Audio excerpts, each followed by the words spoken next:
Okay, I am back, and I recently bought a Xbox controller, in preparation for wanting to play games that require a console like Dark Souls. I'm not making any promises. This LP is Kotor.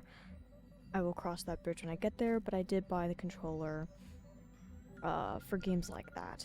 Because even if I don't cover them on the channel, I want to do them in my own time at some point. Because they're kind of on my bucket list of video games that I need to catch up on. Anyway, just so I can get used to the controller, because I've never used one before in my life, I'm kinda gonna half play with controller on KOTOR, and I know that it's not full compatibility. I know that it limits what you can do. I still have my mouse and keyboard in front of me. This is more so I can just kind of get a feel for the controllers so I don't, like, decide to play Dark Souls 1 and I've never used a controller before in my life. So not only do I have to learn to get good, but I have to learn how to use a foreign thing in my hand that I don't know what the buttons do. So we'll see how things go. It's just kind of to get used to it, that's all. And I'm probably gonna be switching between the two, which might sound really stupid or really annoying, but I'm gonna make it work for myself, and if you have a problem with that, I don't care. Because I probably filmed this like a month before you guys are seeing this video. This episode, I should say.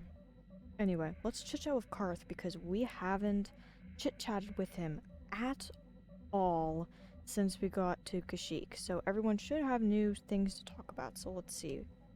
Not A. Okay, hang on. Why am I stuck? Hang on. There we go. Controller feels great, but it's just wonky with this game, and I know that it's not proper compatibility and stuff. I know that KOTOR 2 is a lot better about this, so... Give me Karth. No.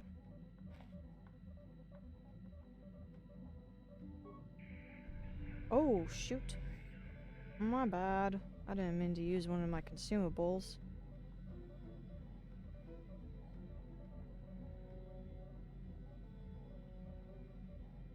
Yeah, does not work well. I just wanted to... KOTOR 2 has way better compatibility.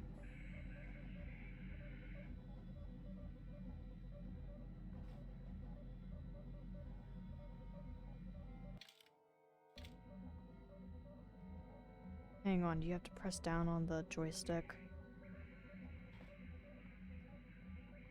Oh. Oh. That doesn't do anything. That's pause. I don't know what that does. I didn't mean to, ugh. Ah, force power is that. That's menu. That's that menu. Okay, fine, we have to click on Karth. Fine, I'll just be using a fusion of the two. Not gonna be good. You got it. Oh, shoot. Okay, so don't use the D-pad. Okay, hang on. Yes, what's on your mind? Yeah, what do you know about Reverend Malak? Do you have any advice on our little stowaway? Okay, so that's what I accidentally clicked on. Do you know if anything can be done about the Gizka? Or do you know anything about this place? Okay, I guess I'll ask this. To think that I once looked up to these two as the best that humanity had to offer. What about Reverend Malak? Now I'd like nothing more than to put a blaster to both their heads. Although I suppose that only Malak is left, isn't he? Turned on his own master. Interesting, you should say that. Not that Revan didn't have it coming. Typical for their kind, I guess. You knew them personally? Do you know why they turned to the dark side? How did they get away from all this? How did they get away with this? Boy, I made that sentence have a completely different meaning. How do you know why they... Yeah, I mean, that is a lot for you to assume what triggered them, because we know that they really screwed up that canon as like an FU retaliation to KOTOR 2, which bugged me a lot. Of like, it was a mind control, and I don't like that. I prefer that like the war is such a dark, horrific thing that humans do, and that it, PTSD, and it screws you up psychologically, and it's not natural at all, and it's a really horrible thing to do. And I mean, I don't mean to speak for people who've been in war, who have witnessed it firsthand. I can only speak for what I've seen from movies, which is the Hollywoodization of it, and from what stories I've heard from like my grandfather during World War II, or other family members who have stories or things other veterans have said in passing. So I really don't know anything, and I don't presume to know much about war other than what I have heard through stories and other mediums. And I don't think I'm completely ignorant, but there is a great deal that I'm sure I don't know and understand about it. But I always preferred the way that they kind of alluded in KOTOR 2, that Revan and Malak turned to the dark side kind of out of trauma of the war with the Mandalorians, because the Mandalorians are a warmongering nation that is all about honor and blah blah blah blah blah and all that stuff.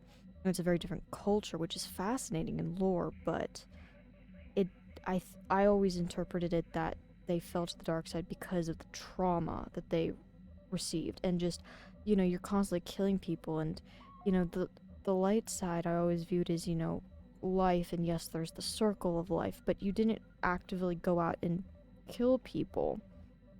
Yes, everything's gonna die one day, but I always viewed that, the killing and murder and all that stuff is more a dark side thing. And that was always my interpretation of the lore. And so if you're constantly doing those activities, is going to tempt you further and further into potentially falling to that. And when you're in such a horrific, frightening situation, I would think that just how that would mess you up and cause you to kind of slip into that numbness of violence, and then that violence leading you down to the dark side.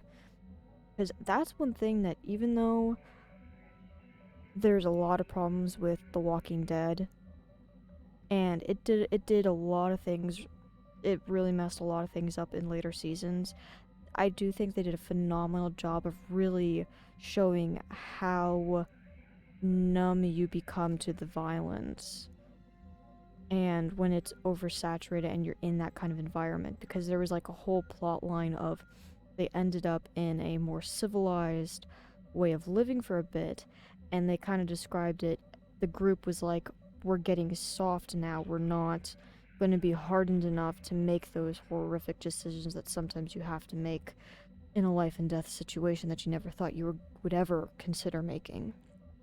And even though that show has a lot of problems, I think they did a phenomenal job of bringing that up as a plot point, and it was very fascinating to explore it in a, I guess, elated storytelling medium. Anyway, I went on a strange tangent there about, that's a lot for Karth to assume why Revan and Malak fell to the dark side, even though future canon made it about mind control and that they were controlled by a Sith dude, and then Revan was held for 300 years. I really hate that plot stuff. I really hate it.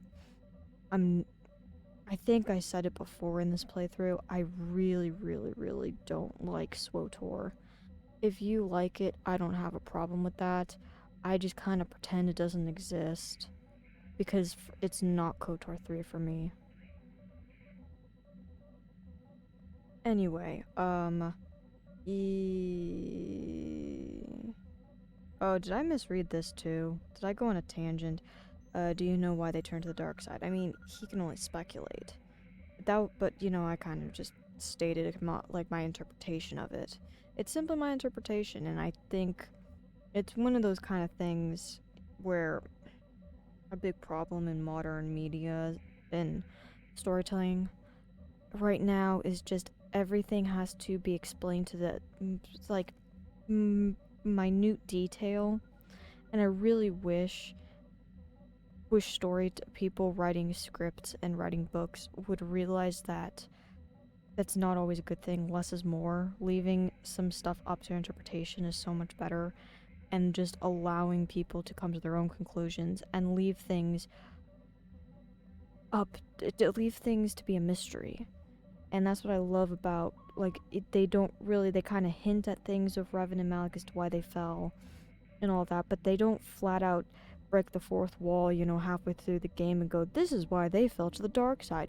No, every character kind of has their opinion and speculates, and, the Jedi Council is, doing their holier-than-thou goody-two-shoes thing. Oh, it could never have been the fact that, the Jedi teachings are seriously flawed and need serious reform. Oh no, it couldn't possibly be that. No, we're too good and above that. The Jedi could do no wrong. Another reason why I love Kotor 2 is because it addresses this and lets you play a character that's like, WTF, Jedi Council. Anyway, you knew them personally. I'm gonna ask, did you knew them personally because, what did he even say? Although I suppose only Malak is left, isn't he? Turn on his own master, that... Not that Revan didn't have it coming, hey, typical of their kind, I guess. Yeah, we don't have the rule of 2 yet either. And that's kind of expected of the Sith. That is very much established, is the student betraying the master and the cycle continuously happening. And I mean, look at my corrupted face. Look at how much... I always love that about Star Wars, is that the evil corruption manifests physically. I always thought that was really cool. I know that it was probably started for, like, the purpose of, getting the visual across to kids. Because ultimately Star Wars was for kids, originally.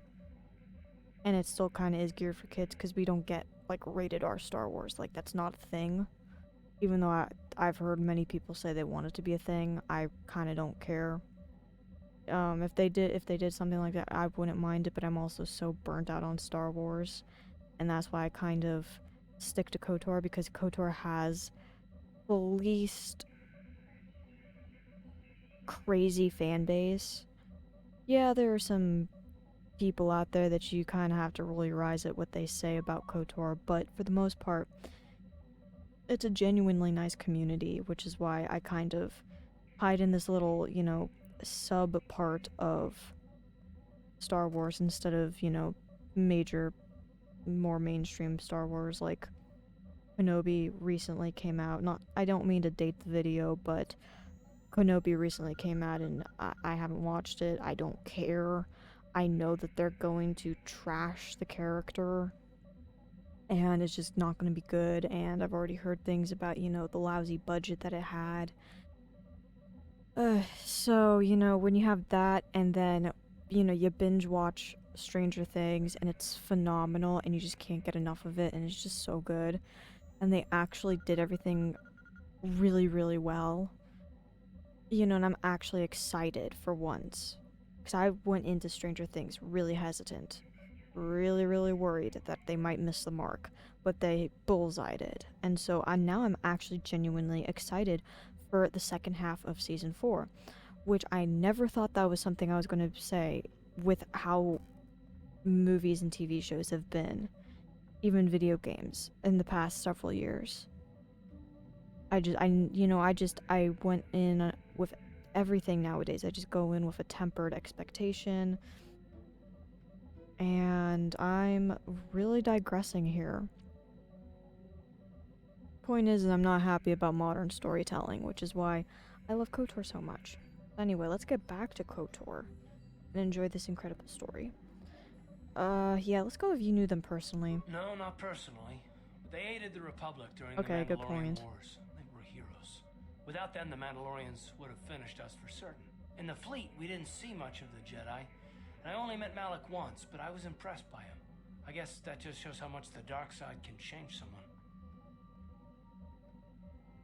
You were impressed by Malak, dude? That dude looked untrustworthy before he fell to the dark side. I mean, did you see that cutscene that I saw? Like, that cutscene before he has his jaw chopped off.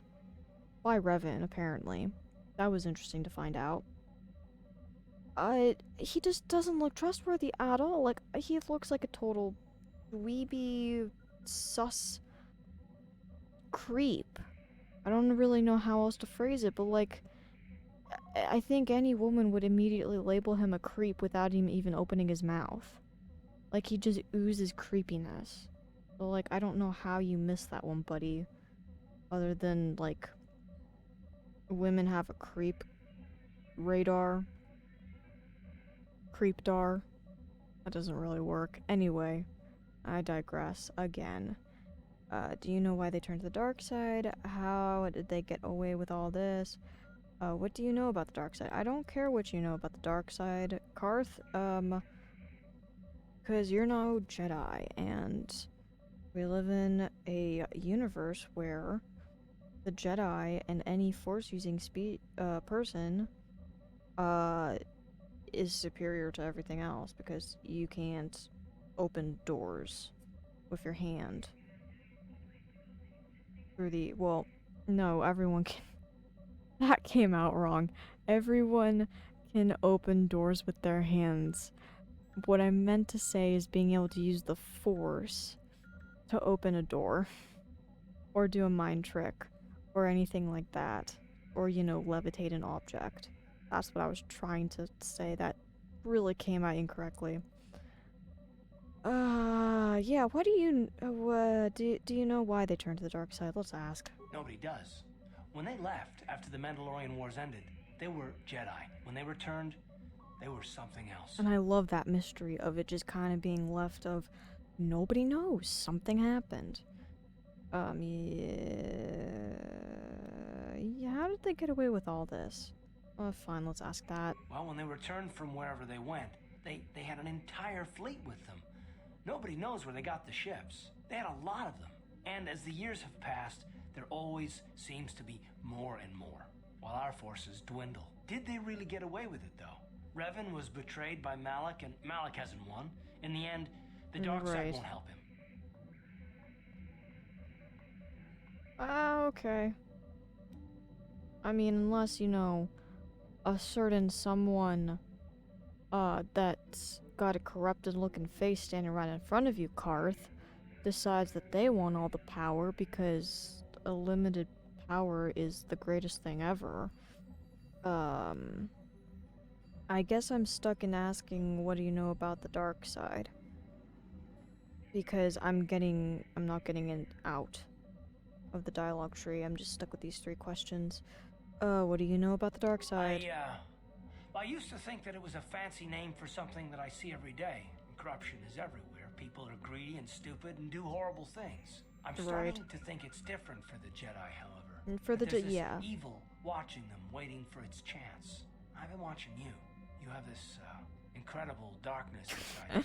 Some of the things you do disturb me. You have it's not noticed. just you. It's Bastila as well. She's so intense. And I don't pretend to know much about the Force, but I know evil. You think Bastila and I are evil? You don't know what you're talking about, Karth. Shut up, Barth. Shut up. I do what I want, and I enjoy my power. Evil has nothing to do with it. Okay, so be power. Unlimited power! Okay,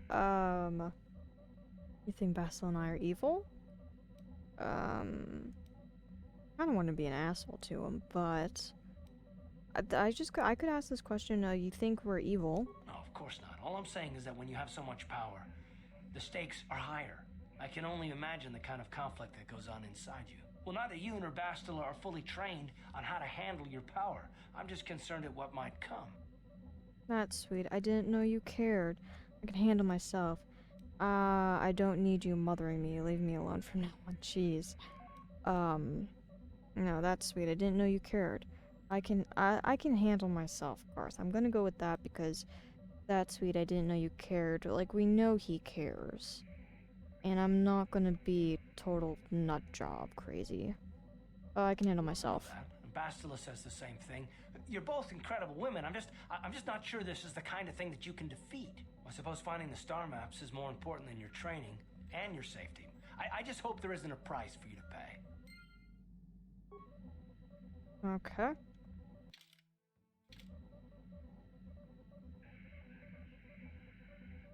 Basil, what you got for me? How can I help? Do you want to talk? Sorry. I'm just thinking about my mother. It's strange to hear news after all this time. It's quite distracting. Should we have the opportunity, I would like to find her on Tatooine. There's only one small colony there. It should not be difficult. It's not that I look forward to seeing her. I just We can't will help but do wonder the side what she quests. wants. But perhaps we have better things to do.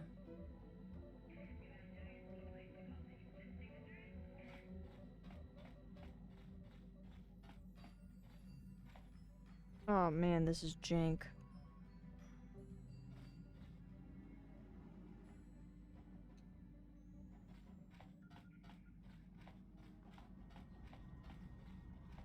T3.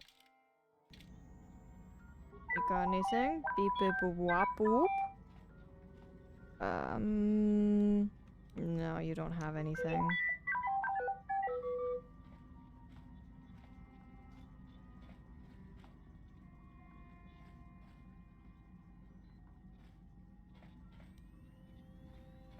You should probably talk to Oof.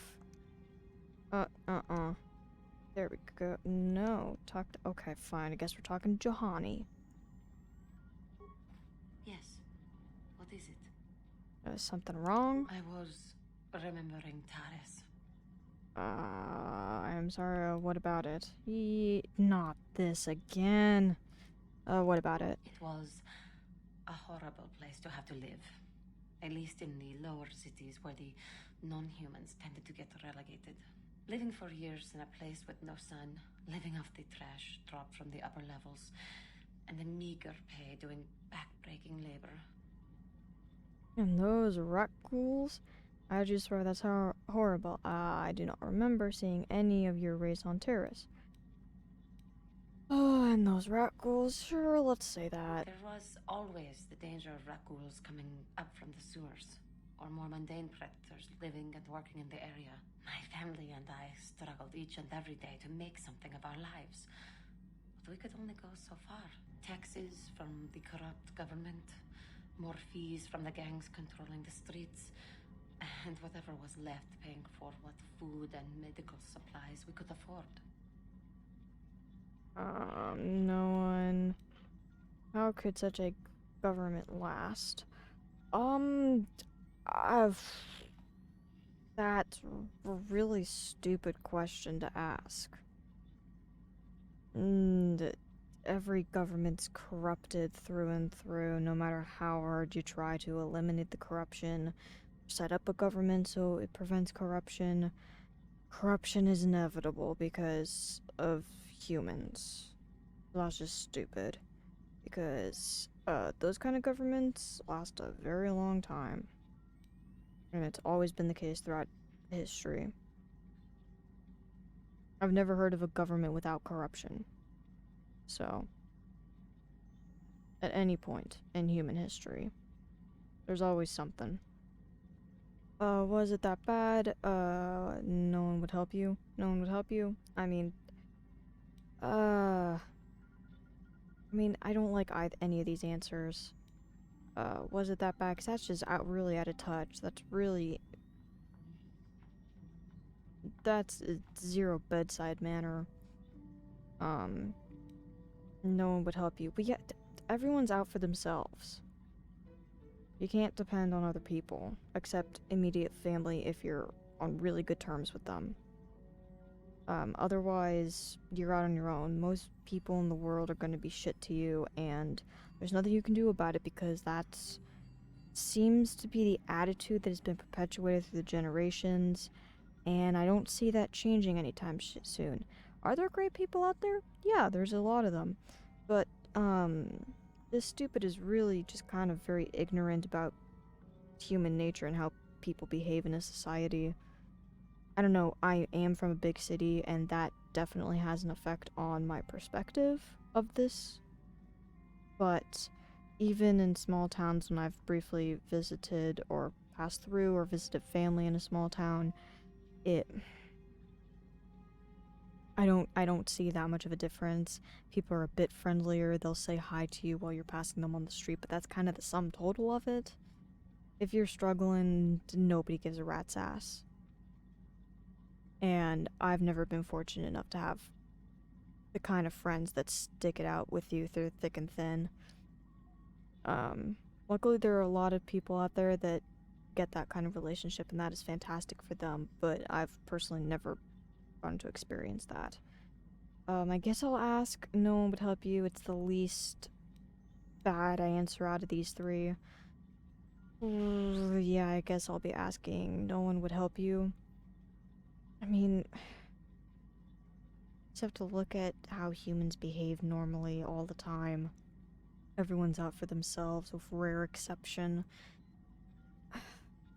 Fine, I'll ask too. No one would help you. And of course, there was the constant bigotry and hate from the more affluent and human citizens. That'll always lording be the their case with wealth the over upper us living class. below. Every once Always in a that while, way. a rich human would come down through the lower levels with his droid entourage just to see how the wildlife lived and laughed at the mockeries that were The our wildlife, successes. well... But I have come to meet many decent humans in my travels That since guy's a those piece days. of work. Indeed, some of the greatest people I have ever met are human. Yeah, that's the interesting, fascinating part about humanity is we are capable of so much good, but we are also equally capable of as much bad. The spectrum of which we can be good and be bad is kind of equal. Like, if you imagine it like a positive and negative scale, it's like it's even. So as much good as humanity is capable of, it's capable of the equal amount of evil. And I know a lot of people always are like, oh, humans are not capable of being that evil. You might not be capable of being that evil, but there are a lot out there that are. And especially on the internet, I wish people can't change people's fundamental views of the world without something significant happening in their life to push them to change their perspective. I wish people would stop viewing the world in black and white. I know I'm like kind of talking in terms of black and white, but everyone's capable of good and everyone is also capable of evil and horrible and doing bad things. And no one's a saint. Everyone is given into some emotion, some impulse at some point in their life. I'm no saint. I did things as a kid that, in retrospect, I go, yeah, I shouldn't have done that. It happened, and I need to learn from that mistake and move on with my life and make sure that I never do that again. There were times when I went, okay, this is a lesson to learn. Problem is, it seems like a lot of people never learn the lesson when they do that kind of shit. I don't know. I didn't mean for this to turn into a lecture about morality. You can disagree with me completely. I really don't care. I'm kind of just spewing out my thoughts and opinions, which is something that drives me nuts about others on the internet, so I guess that makes me a hypocrite. Anyway, before I start digressing even more into ramblings, because Kotor is honestly phenomenal because it's sparking so many thoughts and feelings about concepts and philosophies in our society and stuff. And that's what I love about art in general, is just how it can put things in perspective and, give things to you in a different angle, and you might grow as a person and learn from it. And that's what I love about replaying this game has been phenomenal because there's so much stuff that I understand so much better now as an adult that when I was 12 and first discovered this game, I didn't understand. So I really am appreciating this for how good it is now that I'm an adult and I can kind of, pick it apart and analyze it. And I'm not just sitting there going, it's a Star Wars story. Oh, cool, I can be a Jedi. Like I would have done when I was 12. I never actually realized how this kind of... So I noticed it in Kotor 2 because I was older when I played that one. Of just the subject matters that get brought up. And I really love how this one, it kind of brings it... It brings out these concepts that humanity's always struggled with throughout history. That's part of what I really love about Star Wars in general, is it's capable of taking human struggles and issues and things that we've always struggled with as a species and puts it in perspective and then slaps it into a space soap opera and goes, here you go, and just kind of lets you sit and simmer and have your own thoughts and opinions on it and lets you come to your own conclusions and kind of guides you into growing as a person and either changing your perspective or getting more solidified in your views and opinions.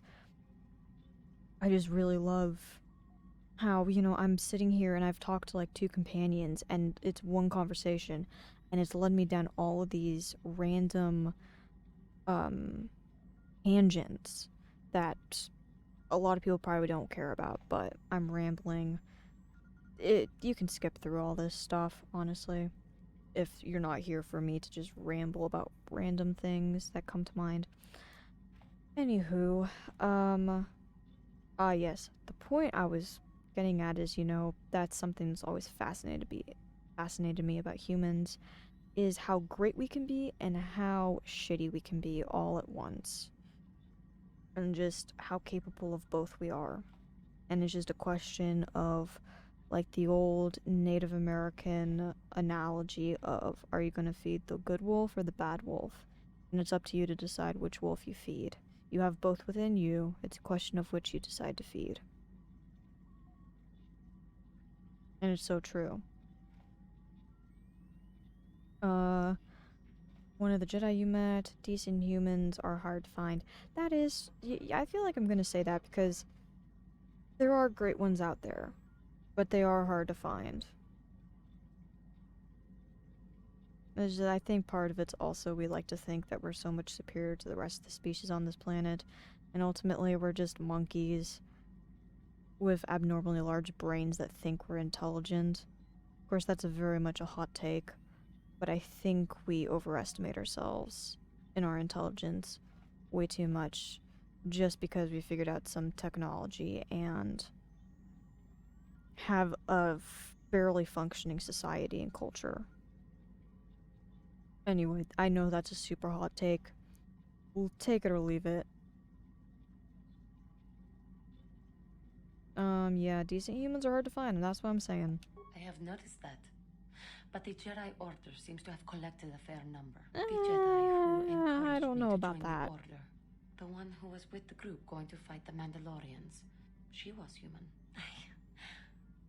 I suppose I see something of her in you when I look. I am sorry. I am getting away from my point. Huh. If there even was one. Sometimes I curse the day my parents fled to Taris. But then again, if they had not, I never caught that foreshadowing. I am today. Oh. You discover something new every time you replay KOTOR. I never knew about this conversation with Juhani, where you get foreshadowing. There's so many smaller bits of foreshadowing that I never noticed as a kid. Damn, this game is just so good. Your parents fled from where? She's been talking about terrors the whole time, dum-dum. And how did you arrive on Dantooine? Another story for another time. Okay. For now, we must continue our own epic to save the galaxy if we can. Good point. Ah, there we go. A allows me to do that. No, that doesn't. Is there something you want? More reading over Wookiee speak. Do you know anything about the planet we're on? I wonder if you could help me with a problem. I want you to make me a grenade. You have anything more to say about yourself, Zalbar? Yeah, do you have anything more to say about yourself, Zalbar? You have seen more than I would have allowed, and taught me something too. I am grateful for that. Okay. What did you learn? It will be a while before I know what my role will be in making Kashyyyk truly free. I have a lot to learn. You never stop learning. When did you why did you request to take Baka's sword? I'm not sure I really know. Father expects so much of me, I guess I do as well. Okay. I think when I've learned enough, I'll bring it back to Kashyyyk. What happens then, we'll see. Well, that was nice and vague, buddy. I'm sorry we can't stay in Kashyyyk longer. This nostalgia won't interfere with your service with me, I hope. I wish you well, let's get going. Yeah, I wish you well, let's get going. I will follow. That's fine.